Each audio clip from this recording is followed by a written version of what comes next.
Good morning. Good morning. Attention, chiropractors, slayers of subluxation, unleashers of the imprisoned impulse. I am Dr. Anthony Pellegrino from ChiroEdge, and welcome to this week's edition of the Chiropractic Research Breakdown, where each week we break down the relevant chiropractic science, philosophy, and art necessary to help you change the health of your community from the inside out. Super excited to be here with this morning. It's about a little bit before 5 a.m. and I'm excited. This weekend I am at Dr. Marcia Schaefer's ICPA seminar out in Columbus, Ohio. It's been good to get some of her awesome knowledge on nutrition for the perinatal, prenatal, and just life. Something that, as you guys know, I'm obviously interested in stuff like that because I believe in healing from the inside out. I'm not necessarily as passionate about things like nutrition, but it's really good to learn about that stuff. So, shout out to you, Dr. Schaefer. It's been awesome. I love your heart for science and evidence and applying it to a principled fashion. So, super excited to jump back into that today. So, getting into it, we're going to dive into some bullshit from the Texas Chiropractic College, if you can even call yourself that. Shoot, where the heck did my tablet go? I'm currently at the abode, former residence of Dr. Tim Zittle, in Columbus, Ohio, while he is getting ready to open up his practice in Denver, so he's out there. Make sure you surround yourself with people like Dr. Tim. I was like, hey man, you gonna be in town for when I'm in Columbus? He's like, no, I'm gonna be in Denver, but I'm gonna leave the key for my place for you under my mat, and which is just awesome. So he's not here, I'm in his place. It's pretty nice. Thanks, Dr. Tim. So what we're going to check out today is published in the British Chiropractic Journal, an article, research done at Texas Chiropractic College called Immediate Effects of Atlas Manipulation on Cardiovascular Physiology. Okay. Look at it right off the bat. Manipulation is not an adjustment, but we can get into that. You've heard me rant on that a couple times. But yeah. So they looked at, and their conclusion was the results of research suggest that cardiovascular physiology is not affected by chiropractic manipulative therapy of the atlas in normotensive individuals. Not affected. All right, so obviously I read that, and first I pucker up a little bit, and then I have to kind of explore a little bit of why. Why would something like an atlas adjustment not affect cardiovascular physiology? And I understand that how can you just have research that says, well, atlas adjustment affects cardiovascular physiology? Well, how do you know that individual is subluxated at the atlas? Whatever. So anyway, going into it, their methods here is just really makes me want to die inside. All right, check this out. Participants were equally randomized into 4 study groups. Left head turn control, which is a control group, okay? No contact control, which is sham adjustment. Left atlas manipulation. And right atlas manipulation. So they're just manipulating the atlas, the C1, where the brainstem goes through. Where literally our profession is founded on. They're just manipulating this with no analysis, not even analysis to say what direction is the atlas subluxated. I mean, I understand maybe in research if you believe that an adjustment is for joint dysfunction and not for neurological control, which we know is bull. But if you believe that, I understand maybe not having a directional adjustment, just kind of moving it for the sake of moving that, if that's what you believe. But they're not even assessing for joint dysfunction. They're just simply manipulating and moving the atlas and comparing what happens if you move it from the left or from the right. How the heck is that chiropractic? That's not chiropractic. That's crazy. Who would let somebody just rack and crack their atlas with zero evaluation? That's nuts to me. And this is done at a supposed chiropractic college? Are you crazy? Not only would I not expect to see a cardiovascular response because you're not actually adjusting something, that's harmful. That's harmful. So they say there's no cardiovascular responses. And whatever, I understand people have different thoughts of what chiropractic is. They have different thoughts. They think that an adjustment is a spinal manipulation, and they think that joint dysfunction is a subluxation, and it's not. right? And it's not. And this is why you hear me week after week and after week after week asking us to demand more from those in our profession who are supposedly principled, who use words like joint dysfunction, who use words like manipulation because they want to get it into a better journal. Because people don't understand, and they take that and they run with it, and they think, well, now a manipulation and joint dysfunction is what chiropractic is. They don't understand that, oh, well, I did a neurological evaluation and I adjusted, but I didn't want to use adjustment and I didn't want to do subluxation because I wanted it to be a better journal. Like, no. Now there's going to be some student at TCC who's maybe thinking about getting into principled chiropractic, who wants a little bit more evidence, and he's going to look for professors in his school that did this research that says, no, it's bull, it can't affect cardiovascular physiology. And they're going to be turned away, and they're going to end up just being a metapractor because chiropractic doesn't work. No. First off, chiropractic the goal is not to just change cardiovascular physiology. The goal is to allow the body to heal and function at 100% of its best. And you can look at research on HRV, on thermography, on SEMG, on all the wonderful stuff that Insight and MyoVision and all these different people are doing, and you can see that it's changing autonomic control. It's improving autonomic control, and yes, sometimes it leads to a boost in the immune system. Sometimes it leads to changes in cardiovascular physiology, but overall changing the autonomic control, improving it to allow each and every person to heal and function 100% of their best. That is what chiropractic is about. Not randomly manipulating the atlas to see how blood pressure and pulse oxygen changes. Alright, so that's my rant on that. Now, actually getting into something that's not just me complaining about stupid people is going to be research out of, I don't remember where it's published. I think it's out of the journal Sleep. It's called Nocturnal Enuresis is associated with differences in autonomic control. Now we're going to be talking about bedwetting and the autonomic nervous system.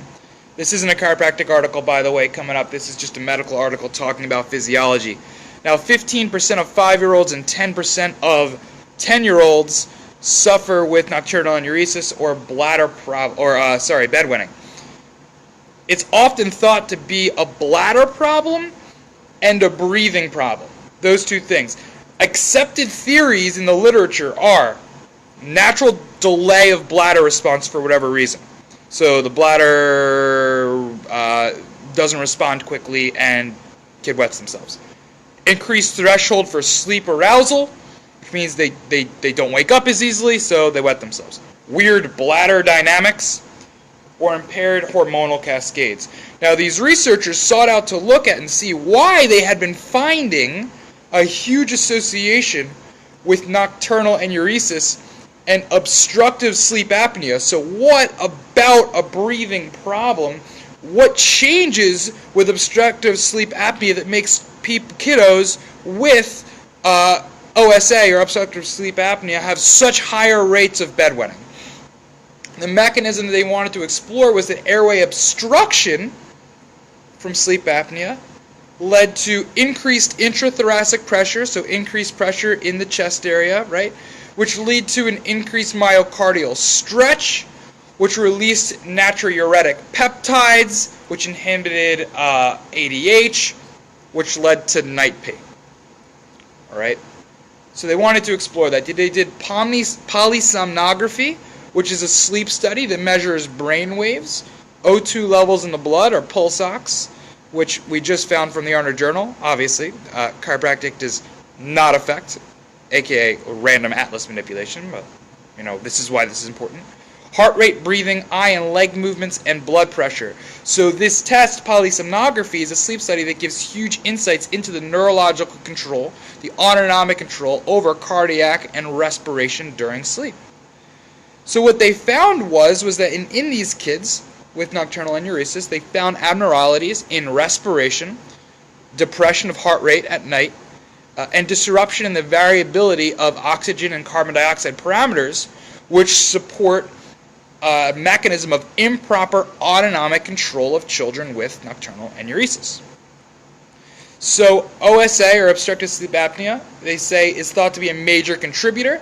And because of that, in many of these cases, doctors are performing adenotonsillectomies to try to help the sleep apnea, and therefore try to help the bedwetting. And what they found was that it didn't correct the bedwetting in 50% of children. So they're looking for other ways, but it's just something they're trying to do because, it still helps 50%. And if there's sleep apnea anyway, then figuring out what's going on. So what they say, and this is a direct quote, is that our results raise the possibility that autonomic disruption, I love the term, autonomic disruption, is an important contributor to nocturnal enuresis and a plausible link between nocturnal enuresis and obstructive sleep apnea in children. They failed to define defects in urine concentrating ability, meaning that it's not necessarily a bladder problem. So this pattern suggests, and this is from the conclusion in the abstract, this pattern suggests that autonomic control, rather than renal or hemodynamic or abnormalities, may lead to the pathophysiology of nocturnal enuresis. So let's go back to this and explore my problem with the first study as well. When we talk about bedwetting, if you go on something like the ICPA page, or if you just go to any of whatever pages you're in, a lot of times doctors will talk about, oh, you have bedwetting, adjust the sacrum, adjust the sacrum, adjust the sacrum, adjust the sacrum, check the sacrum. And yeah, obviously you should be checking it, and their thought is because the way that the pelvic splanchnic nerves go out and control things and contribute to things like bladder function as well. But if you, the same way that bullshit out of the TCC is saying that, or looking at how if you randomly manipulate the atlas, it's not going to change cardiovascular function, guess what? Chances are, if you randomly manipulate the sacrum, it's not going to affect bedwetting. Not that chiropractic's for a specific symptom. Because chiropractic is not for a specific symptom. All it's about is for correcting subluxation, and subluxation needs to actually be present. So you can check the sacrum, but the bottom line is that it's not necessarily a bladder problem, it's an autonomic nervous system problem. So what's going to affect the function of the autonomic nervous system? Everything. Wherever there's subluxation. Yes, in the upper cervical area, and yes, in the lower lumbar and sacral area, because that does affect parasympathetic nervous system function, right? Yes, it absolutely does, but let's use this to our advantage. Let's measure things. Let's measure autonomic activity. Let's measure it. Let's have objective indications like thermography, SEMG, and HRV. Let's know and be able to say, when a parent comes to us, can this help? Can I help my kid's bedwetting? I heard it could help. Honestly, I don't know. But what I do know is that we are going to improve the function of their nervous system. We are going to improve the brain's ability to control their body. And here's all this research that says that, yes, when that does improve, it can affect things like bedwetting. But the bottom line is your child is going to be better off. Now, do you want to do that? When we understand what normal is, when we understand what abnormal is, when we use medical, pharmaceutical research, it all supports chiropractic. Right? It all supports chiropractic. You show this article of Medical Doctor because it's there. You're like, autonomic control. Does that affect? Yeah, oh yeah, that's really interesting. Blah, blah, blah, blah, blah. What drugs can we give to improve autonomic control? No. Let's try this because we have all this data that shows that we can help the very same things that they say are the mechanism and the very same things they are the cause for this. Right? So take that with you. Know that when you see these cases come to your office this coming week, don't just check the sacrum because those nerves go to the bladder. No. Check the nervous system. Have objective outcome measures. Know exactly what's going on. Be able to perform a gentle, specific, and scientific, evidence-based chiropractic adjustment to correct the cause of nerve interference in the body to allow them to heal and function 100%. That's my rant. This is going to be one of the articles that we have coming out for you guys. If you guys are subscribed to ChiroEdge, you can get a ChiroEdge, a free trial, 2-week free trial at chiroedgemedia.com. For you guys, those of you guys who don't know what that is a service where we take articles, 3 different research articles like this each and every week, and we put it down. This is going to be, for our clients, is going to be a really easily digestible patient newsletter for them this week, for them to be able to use and educate their practice members on normal physiology and be able to start thinking about it when they meet somebody whose kiddo's suffering with bedwetting. They'll be able to better refer them in, something we see all the time. Other articles that we're going to have as well out this week is going to be something that I got from Dr. John Chung, which is CBP research looking at changes in the sagittal cervical curve related to concussion recovery, specifically neck pain and dizziness. And the last one is going to be looking at the function of the nervous system, specifically the vagus nerve, and different areas of the brain that are associated with tinnitus, ringing in the ears, and how by understanding the physiology there, we can be well educated and know that, once again, improving the function of the nervous system. That's the reason that we do help these people with tinnitus. It's not that we give a tinnitus adjustment, that we improve the function of the nervous system, and that, yes, tinnitus is a nervous system issue. All right, so this has been Dr. Anthony Pellegrino with another weekly research breakdown from ChiroEdge. Please, if you're watching this live on Facebook, that's awesome. Make sure if you want the audio format, it'll be better quality. That's why I have this microphone right here. Hopefully I remember to hit record this time. But you can subscribe to the Chiropractic Research Breakdown, and that's on your podcast service of choice. Have a great day. Keep slaying those subluxations this week.